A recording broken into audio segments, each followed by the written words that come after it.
Jim Dandy here. On this copy of the CD, I actually recorded the date of when I made it, so that helps. October the 15th of 2014, so that's 12 years ago. This is The Recrudescence of Leprosy. The book was written in 1893, and it talks about vaccination causing leprosy and being the only cause. You know, I asked myself, where did I get the idea that it was contagious? And I remembered I saw a movie when I was a kid about Hawaii lepers or something like that. Leave it to Hollywood. Take a listen to The Recrudescence of Leprosy. I think it's about 11 minutes long.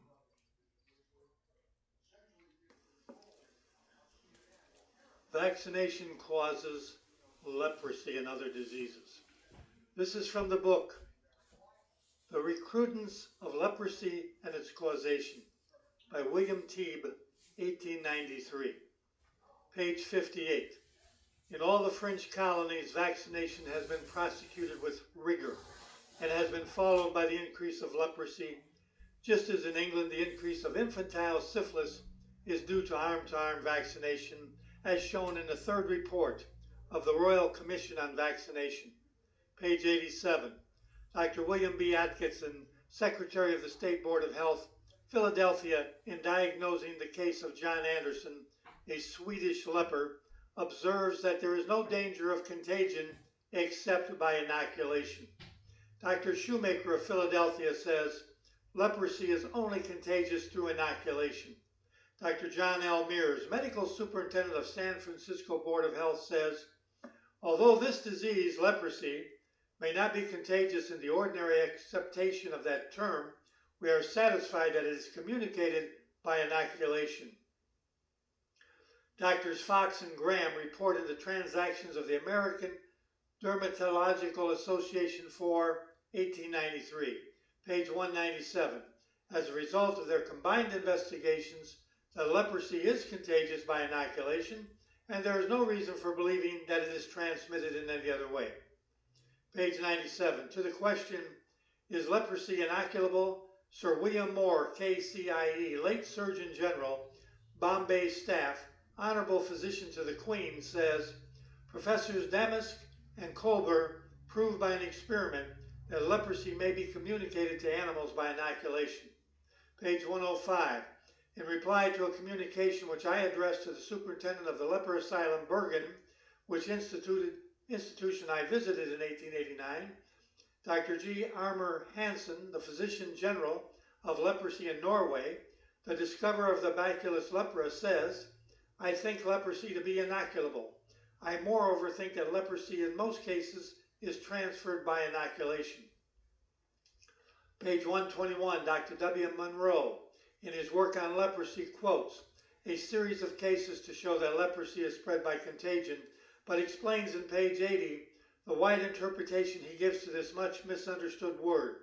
He observes that by using the word contagion, I do not pretend to express my distinct belief as to the probability of the disease being conveyed by simple contact, being more inclined to believe that it is carried by inoculation in most cases.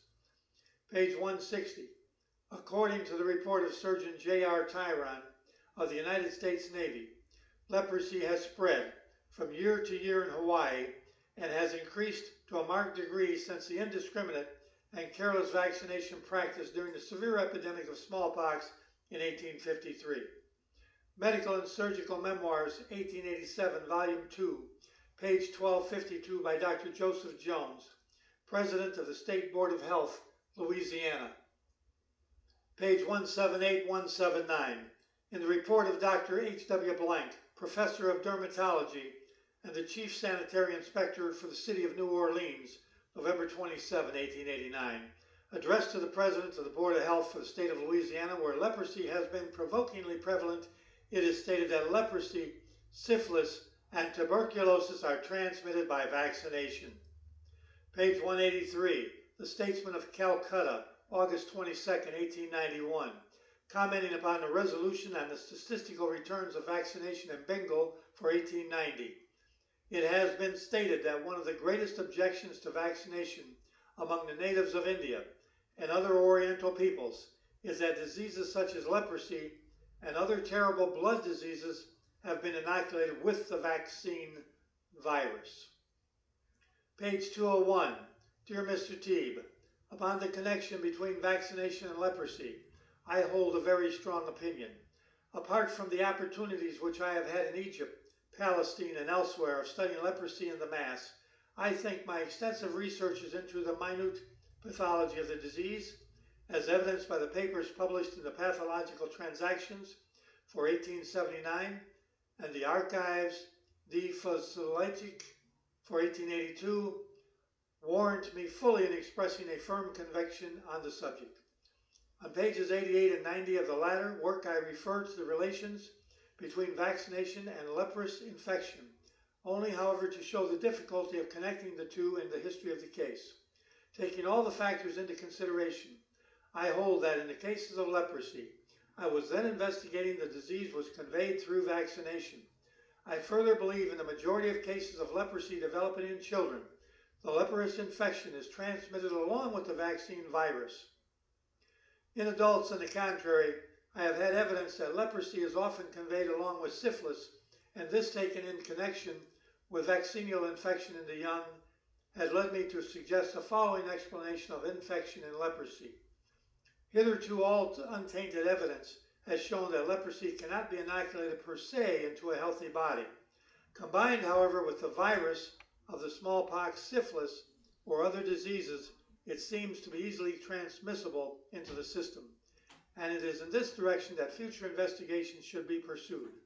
I am, dear sir, yours faithfully, George Hogan, M.B. Page 213, Dr. S.P. Imphy, Medical Superintendent, Leper Settlement, Robben Island, South Africa, says, I wish to draw your attention to one very serious matter in respect to the spread of leprosy. It is contagious and can be communicated from one patient to another by inoculation. In South Africa, the reprehensible practice of arm-to-arm vaccination is carried on to an enormous extent. I have always held very strong opinions on this subject and consider that many loathsome diseases are spread by means of the vaccinator's lancet. Page 237. In China, according to Dr. Manson, leprosy was common in the district where vaccination had been practiced for the last 60 years. But on the other hand, it was more common in districts where vaccination had only been recently introduced and was practiced to a very limited extent only. Page 269. The Cape Times reported that Cape Town was buying its experience at a heavy price. Within a short time of the introduction of compulsory vaccination, spreading with accelerated industry, this tainted virus, distilled from the bodies of a filthy population, we read the spread of leprosy, and of the alarm created in the colony among those who had observed its destructive progress. Page 272, Kolstad Report 1886. Vaccination during the past year has been in several districts well carried out. 2 years later, the report of 1888, the medical officer for this district writes as follows. Leprosy is still very much on the increase. Page 273, Stellenbosch. The district surgeon report of 1889 remarks that he has just vaccinated 200 children. He reports 20 cases of syphilis and 6 cases of leprosy. Page 314. The health authorities in Hawaii, as well as the most experienced medical residents elsewhere, consider leprosy as practically incurable, though they acknowledge that life may be prolonged by good food, pure water, healthy habitations, and other favorable sanitary conditions. Page 318, Dr. Arthur Moritz, resident physician and medical superintendent of the leper settlement, Molaki, in his report dated February 1886, says of the Calico Hospital, where the worst cases are supposed to be accommodated. Of course, there are no cases of cure, and those who enter its portals remain until death releases them. And under the head of treatment says, this is the briefest question of any to deal with, but the most disheartening to a physician, for so far no remedy has been found beneficial. Dr. E. Cook Webb, a physician to a branch hospital at Keko in his report dated March 1, 1886 says, "As regards the treatment of leprosy, I have but little to say. Notwithstanding any treatment which I have ever used or even seen used, I cannot see any change in a single case. I am fully convinced, after considerable study and experience, that personal cleanliness, good nourishing food, and regular habits have done more towards the relief of these unfortunates than all the medicines that have ever been prescribed for them in the past." Page 323. Drug after drug, so-called specifics have been tried, only to be laid aside as useless. The disease after a time returning with greater violence than ever. You're going to notice in all of these books, they all talked about the filthy conditions of those countries in those days. And the people today that are doing your vaccinating, these virologists, they all know this.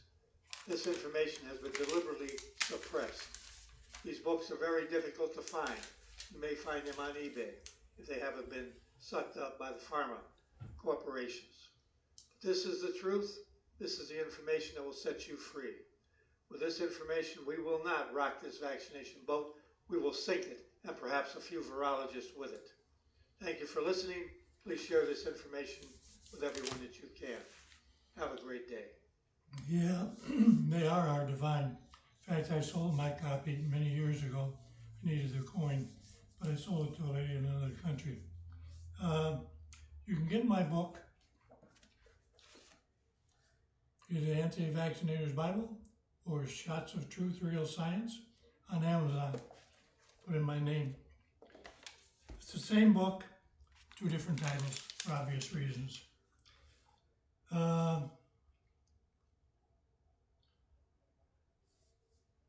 This is Jim Dandy, exposing medical myths one at a time.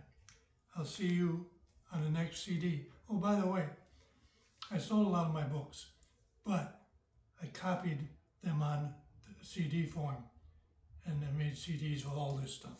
So that's why I still got them. Okay, see you next CD.